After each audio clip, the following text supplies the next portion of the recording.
Hi, this is Matt with AppliancePartsPros.com. Today we'll be showing you how to repair your appliance. Remember, anytime you work on an appliance, make sure it's unplugged or the circuit breakers are off so there's no chance of electrocution. In this video we're going to show you how to change out the Maytag washer suspension spring. It's going to be a very easy repair and should only take a few minutes to show you how to do it. If you already have one of these, great. If not, you can click on the link below or get it at AppliancePartsPros.com. When you open up the package, you're going to get the new suspension spring. The suspension springs keep the washer in balance. The main reason you'd be changing it out is if one or more are damaged and the washer keeps going out of balance. In order to get access to the part, we have to take the front panel off. We're going to use our Phillips screwdriver to take out the two screws that hold the front panel on.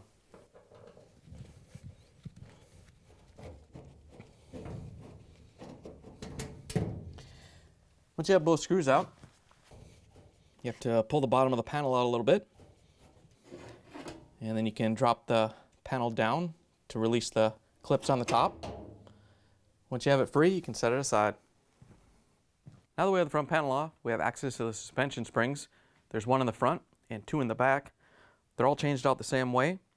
We're going to tilt the machine back carefully and support it so we can get underneath and release the spring.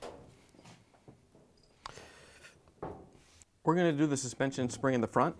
All three of them are attached to an eye bolt.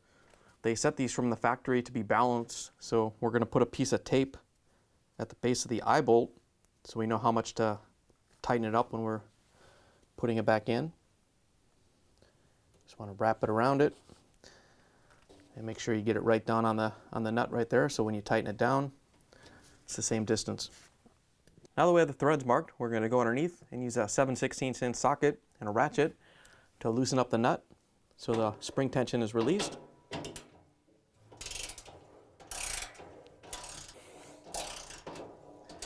As you're loosening this up, you want to keep your face away from the spring.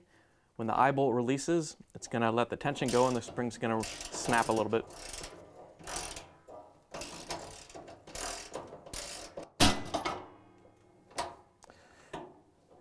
Once you have the eye bolt out, you can grab the nut and pull it out. Then we can take the eye bolt off the spring, set it aside. Once you have the eye bolt off the spring, we can lift it off the suspension leg. Once you have it free, you can pull it out of the washer. Here's the old suspension spring next to the new one. If you already have one of these, great. If not, you can get it at AppliancePartsPros.com. To put the new spring in, we're going to have to put the eye bolt assembly back in. So we're going to lift the nut up from the bottom. And we're going to take the eye bolt section and turn it in a few times. You want to turn it all the way in because we still have to stretch the spring out and hook it on. Once you have that on, we're going to let it go and let the tape hold it up while we set the washer back down on its feet. Once you have the washer back on its feet, you can put the spring in. Whichever spring you're doing, you want to make sure that you push or pull the tub towards that particular spring so you shorten up the distance between the eye hook and the hole that you have to hook the spring into. Once you have it pushed into position, we're going to put the spring on. So you just want to hook it from the back side through the eye hook and then carefully pull it up and hook it into the hole in the suspension arm.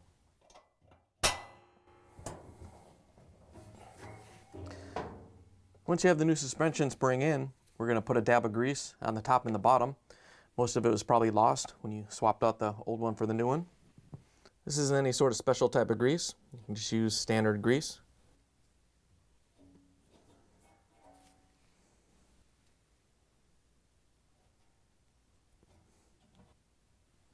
Once you have the grease on, we can lift the washer back up so we can tighten down the screw.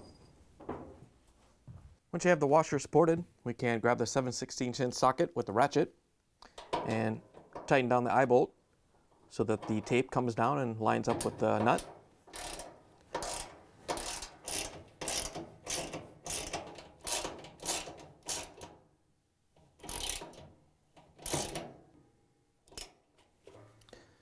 Once you have it tightened down, we can take the tape off.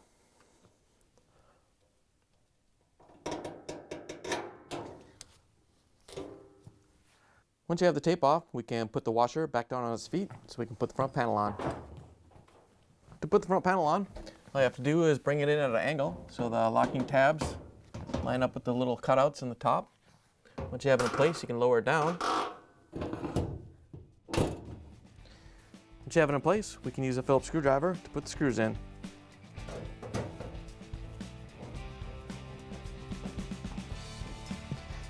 Now that we have the washer put back together, we can plug it back in and take it for a spin. Thanks for joining us for another successful repair brought to you by AppliancePartsPros.com. Check out our other repair videos on our site, Facebook, and YouTube.